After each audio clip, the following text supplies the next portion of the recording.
राज ठाकरेंकडून उदय सामंतांना भेटीचं निमंत्रण। पुढील 2 दिवसांमध्ये राज ठाकरे सामंतांची भेट होण्याची शक्यता। सूत्रांची माहिती। मनसे आणि शिवसेना युतीच्या दुसऱ्या टप्प्यातील चर्चा होणार असल्याची माहिती। सरकारची भूमिका बदलणार नाही, पुरंदरचं विमानतळ होणारच। भूसंपादनाला विरोध करणाऱ्यांशी बावनकुळेंनी चर्चा केल्यानंतर स्पष्टीकरण। स्थानिकांच्या मागण्या 7 दिवसात शासनाला कळवायला सांगितल्या। संतोष देशमुख हत्या प्रकरणातील सुनावणी उद्या होणार। देशमुख हत्या प्रकरणाची सुनावणी फास्ट ट्रॅक कोर्टामध्ये चालून लवकरात लवकर निकाल लागावा, धनंजय देशमुखांची मागणी। त्र्यंबकेश्वर देवस्थान विश्वस्त मंडळावर गुन्हा दाखल करा। भारतीय पुरातत्व खात्याचं त्र्यंबकेश्वर पोलिसांना पत्र। मंदिराच्या आवारामध्ये अवैधरित्या लाडू विक्री होत असल्याबाबत तक्रारी।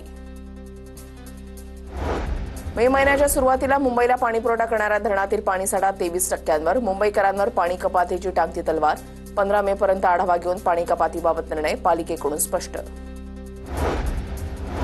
नांदेडच्या सावरगाव माळमध्ये पाण्यासाठी महिला आक्रमक। पाणी मिळत नसल्यानं महिलांनी ग्रामपंचायत कार्यालयाला कुलूप ठोकलं। ठाण्यामधल्या 12 बंगल्याजवळ पाण्याची पाईपलाईन फुटली। हजारो लिटर पाण्याची नासाडी। रस्त्यामध्ये पाईपलाईन फुटल्यानं वाहतुकीचा वेग मंदावला।